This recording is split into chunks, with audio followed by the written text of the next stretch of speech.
Assalamualaikum warahmatullahi wabarakatuh. Halo rekan-rekan sobat UMKM. Kali ini kita akan coba meliput tentang Batik Wijaya Kusuma yang berada di Kota Cirebon. Assalamualaikum Mas. Waalaikumsalam warahmatullahi wabarakatuh. Mas Edi, boleh diceritakan nih sejarah tentang Batik Wijaya Kusuma itu seperti apa sih?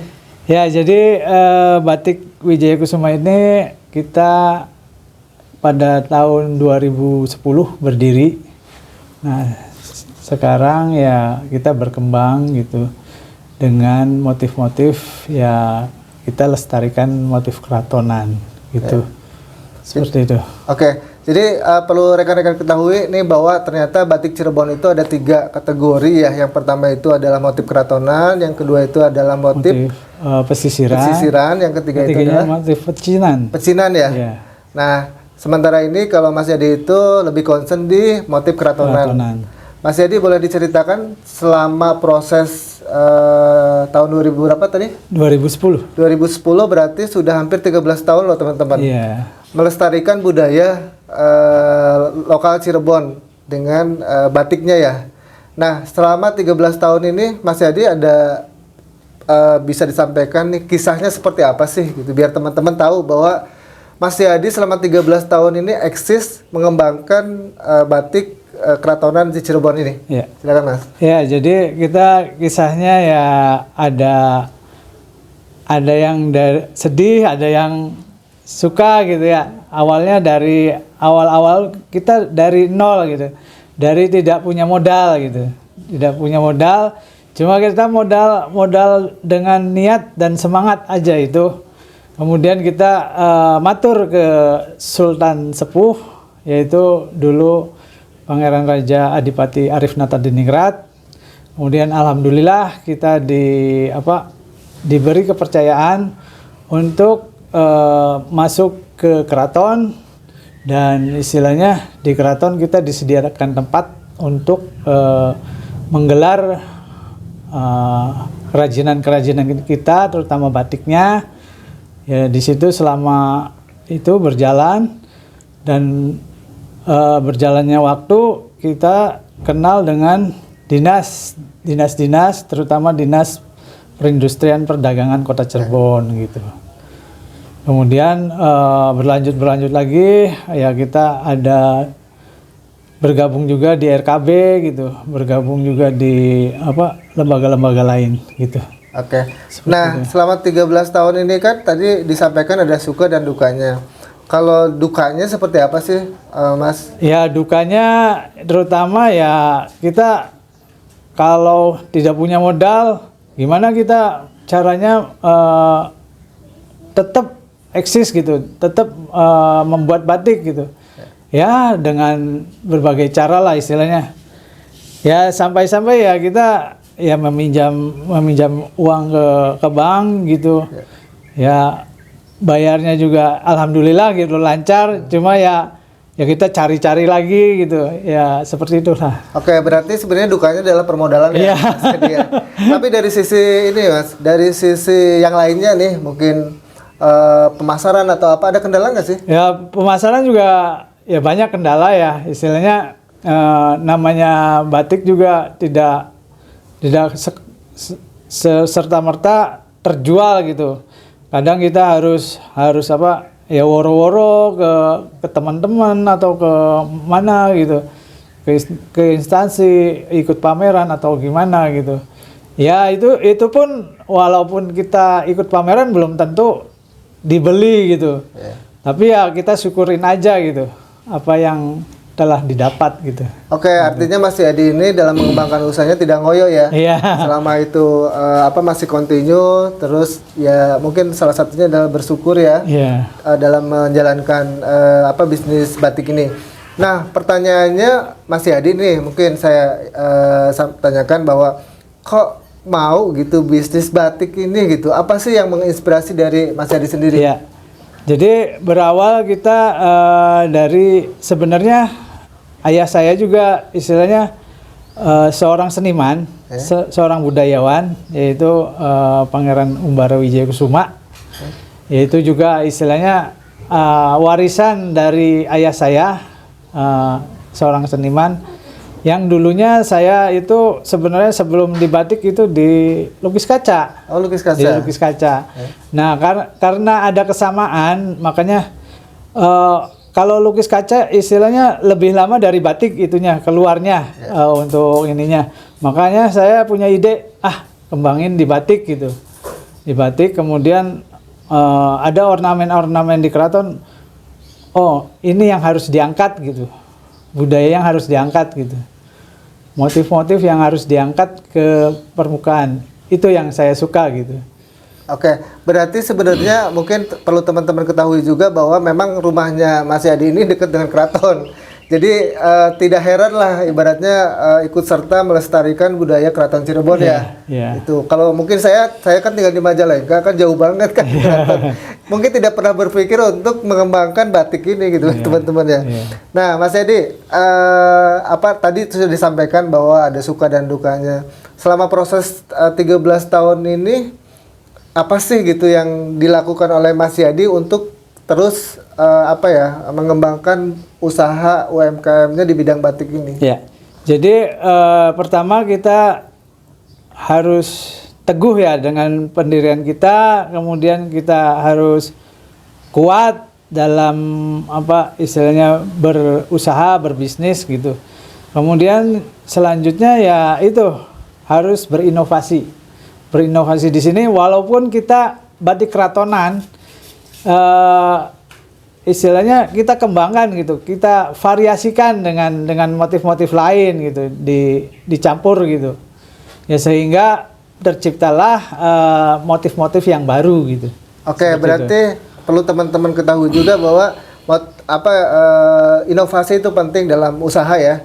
Artinya mungkin basicnya adalah batik keraton itu adalah misalnya coraknya seperti ini, karena untuk agar memberikan nilai jual maka Mas Yadi menambahkan ornamen-ornamen lain ya.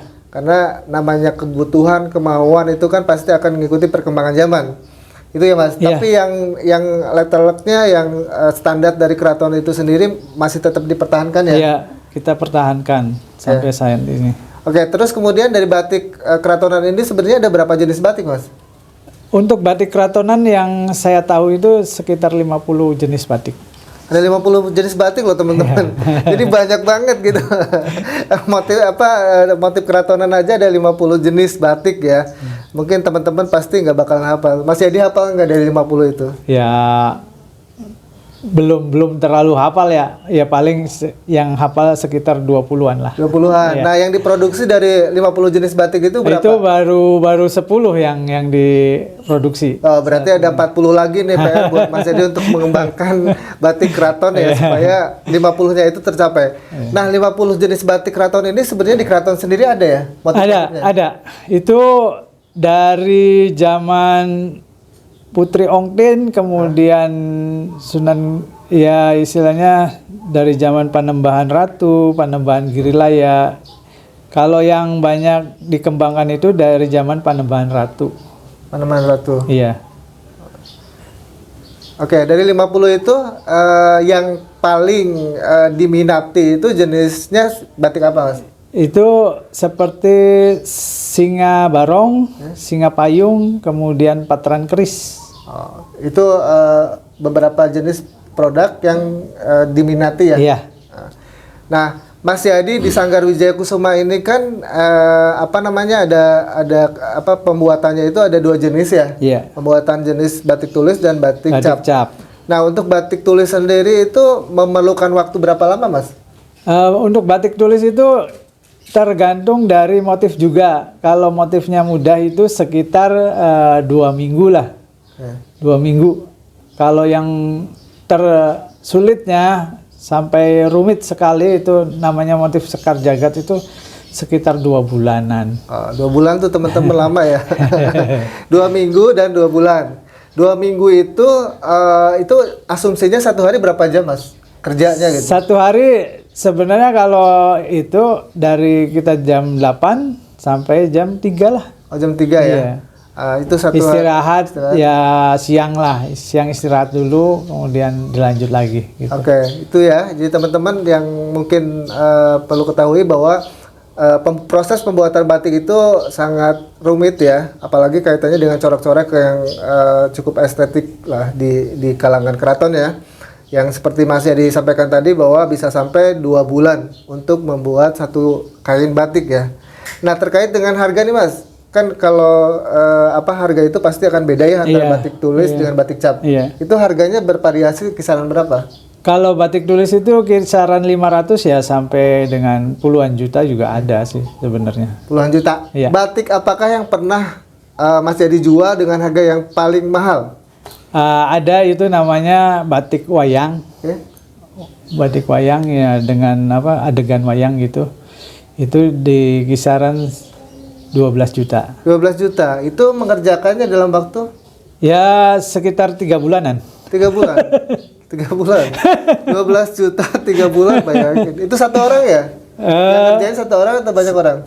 Ya mungkin untuk isen itu harus satu orang, nggak boleh 2 orang. Masalahnya harus detail. Oh, jadi Iya. kalau misalnya satu orang ini lagi membatik nih satu kain, berarti memang harus fokus di orang itu ya, Iya. membatiknya tidak Iya. boleh berganti orang. Iya. Karena mungkin Karena beda tangan. beda tangan. Oh, itu beda ya? Iya beda kalian. Nah itu yang saya sempat Beda bingung juga tangan. nih teman-teman nih. Ternyata setiap orang itu punya karakteristik tersendiri ya Iya. dalam menorehkan canting ya Canting. untuk membatik itu. Jadi mungkin ketika saya membatik itu tidak sebagus dengan orang lain. Iya.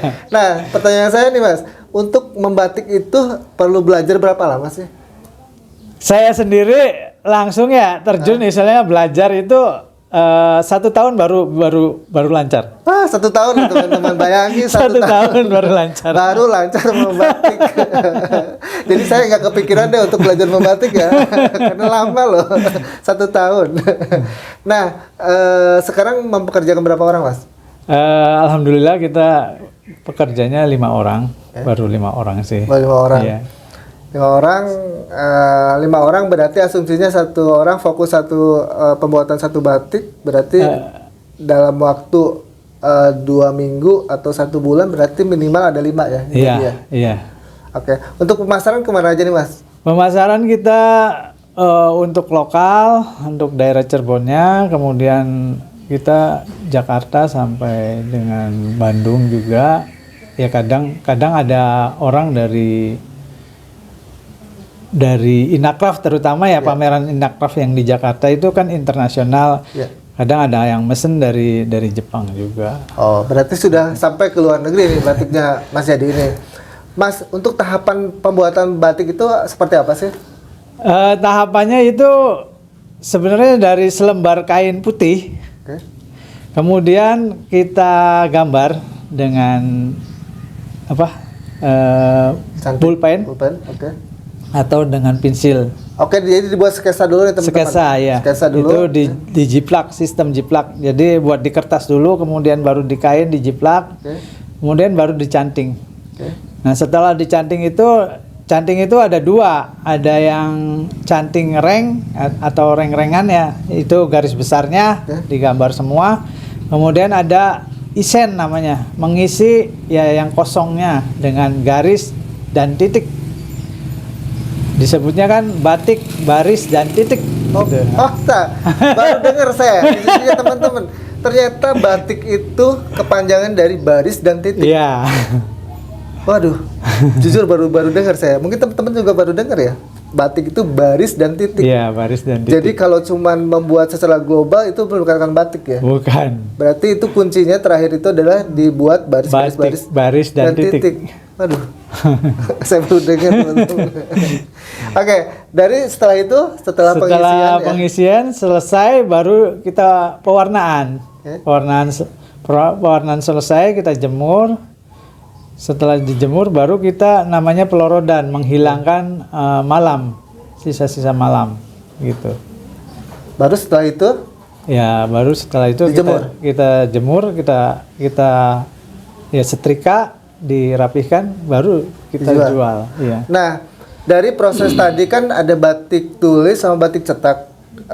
Batik cap, sorry. Iya. Batik tulis sama batik cap itu beda nggak bahan-bahannya? Kalau dari bahan kainnya itu sama. Nah, tapi kalau dari sistem membatiknya itu beda. Kalau batik cap itu kita buat lempengan dulu sekitar lebarnya itu lebar dan panjangnya itu 30 kali 30. Setehel lah. Kemudian lempeng tembaga itu kita celupkan di lilin, kita tempelkan di kain. Seperti itu. Oke, berarti dari bahan proses pembuatannya itu beda ya? Iya, tapi beda. kalau bahan dasarnya sama-sama kain? Bahan dasarnya sama. Kain katun ya? Kain katun, kain viskos, kain apa? Dobi, kain sutra. Oke, nah itu berarti pengaruh ke batik cap sama batik tulis. Kalau batik tulis itu biasanya apa bahannya? Ya sama. Sama juga? Sama. Kenapa beda-beda bahan? Ya itu tergantung dari konsumen juga maunya bahan apa. Tapi di sini kebanyakan bahan bahan katun sih. Katun ya? Iya, bahan katun. Oh, jadi bisa request teman-teman. Misalnya teman-teman ada budget nih 10 juta. Tinggal sampaikan ke Mas Jadi, Mas, saya bahannya adalah bahan sutra misalnya dengan motif batik apa gitu. Iya, bisa seperti itu. bisa, Ya? bisa. Jadi bisa pesan atau bisa beli yang sudah jadi ya? Iya. Oke. Nah, Mas Jadi nih ada hal yang menarik kalau misalnya bicara batik kan bicara budaya ya. Kenapa sih Mas Jadi berpikir ya untuk melestarikan budaya gitu dengan bisnis batik ini? Ya, pertama saya juga kan istilahnya masih turunan orang Cirebon dan alhamdulillah masih turunan juga keraton. Ya saya harus melestarikan leluhur kita gitu. Leluhur kita ya terutama Sunan Gunung Jati kan menyebarkan agama juga. Jangan salah, melalui batik juga kita menyebarkan agama Islam. Seperti itu. Nah, kita ya berupaya kita lestarikan hingga saat ini, jangan sampai batik di kemudian hari punah gitu. Ya. Seperti itu. Itu tujuannya mulia sekali teman-teman nih, melestarikan budaya Cirebon ya. Nah Mas Jadi dari sisi market nih, pasar nih, batik keraton ini bagaimana sih pasarnya gitu Mas? Kalau pangsa pasar di batik keraton itu sebenarnya kelas menengah ke atas ya, terutama ya para pejabat gitu, seperti itu. Oh berarti banyak dong yang pejabat pesan ke batik ke Mas Yadi ini. Ya, alhamdulillah sih, ya. Ya itu jadi, tapi teman-teman walaupun bukan pejabat boleh loh bantu Iya, batik di sini ya, Mas. boleh. Selama ada uangnya Iya, nggak masalah ya. Aja. Itu jadi prospek kedepannya seperti apa sih Mas dengan batik keraton ini? Ya, Keraton ini? prospek ke depan sih ya kita harus tetap lestarikan dan ya pengennya saya ya generasi muda juga harus tetap melestarikan budaya kita gitu, budaya bangsa Indonesia. Seperti itu. Oke, teman-teman nih yang berjiwa muda, teman-teman milenial itu udah harus menerima warisan dari leluhur kita ya. Iya. Nah, dari generasi Mas Yadi sendiri ada nggak sih yang ikut mencoba berkecimpung di bisnis batik ini? Sebenarnya ada anak saya juga udah mulai senang-senang ke namanya menggambar gitu, menggambar motif batik dan menggambar itu ya biarkan saja, biarkan berkembang gitu. Tapi tidak ada pemaksaan ya? Tidak ada Oke, pemaksaan. berarti itu salah satu kuncinya Ya.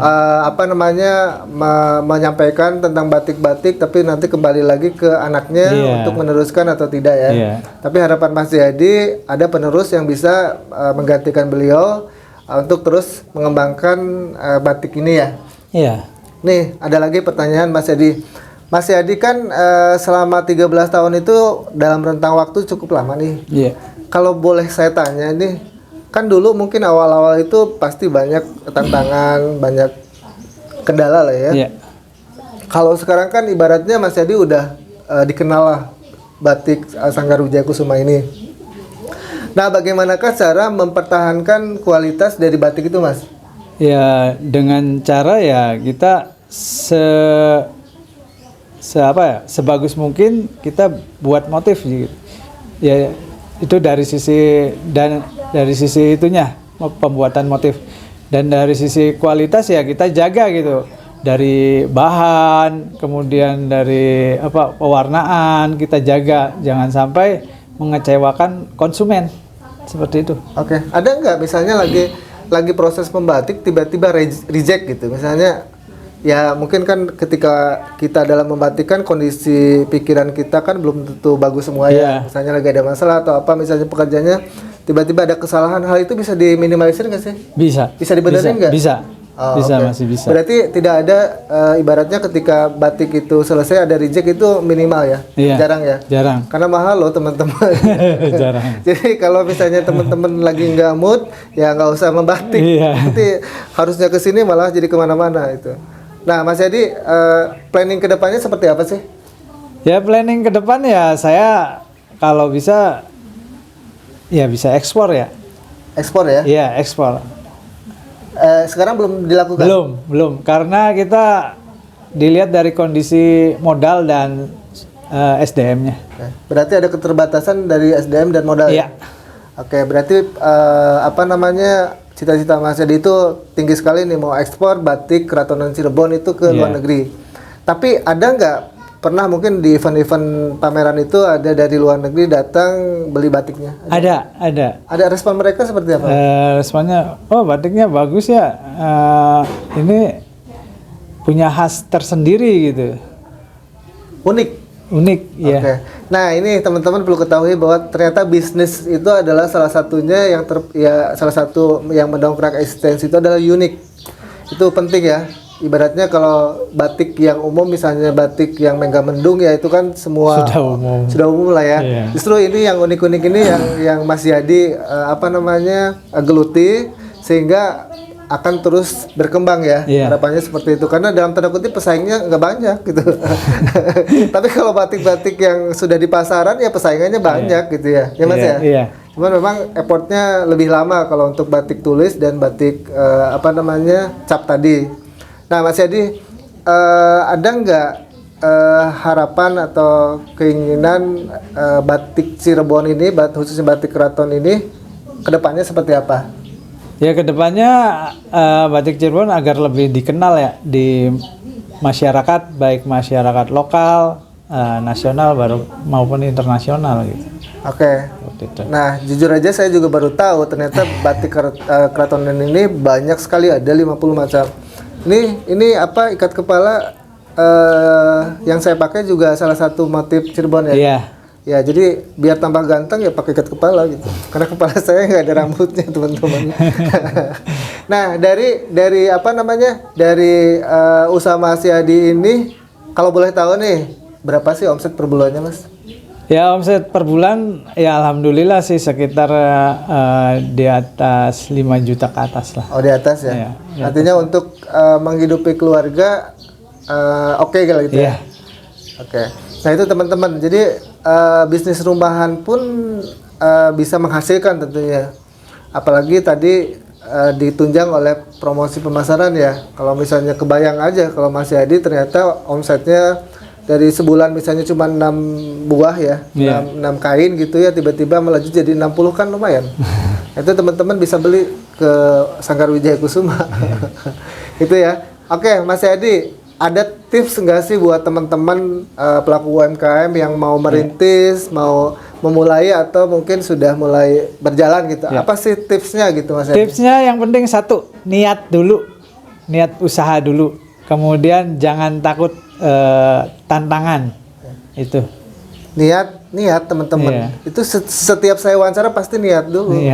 Karena kalau cuma planning, rencana tanpa action pun nggak jalan. Iya, nggak jalan. Nah, jadi berpikirnya udah jauh ke tinggi, tapi ternyata nggak ada action ya percuma, nggak bakalan jalan gitu. Itu ya niat sama. Niat, semangat, kemudian apa tadi? Ya itu jangan takut tantangan dan berjalan terus gitu. Jangan berhenti. Semangat, pantang menyerah. Setiap ada masalah pasti ada solusi ya Mas. Iya. Oke, itu aja bincang-bincang kali ini. Semoga sobat UMKM dimanapun berada dapat mengambil hikmah yang disampaikan tadi oleh Mas Yadi, bahwa ternyata ketika kita memulai usaha yang terpenting adalah niat. Niat itu tidak cukup hanya niat tapi action ya. Karena action itu menentukan untuk langkah selanjutnya, dan jangan sampai putus semangat ketika ada masalah-masalah seperti itu. Itu aja mungkin teman-teman, kita lanjutkan di liputan selanjutnya. Hatur nuhun Mas Yadi.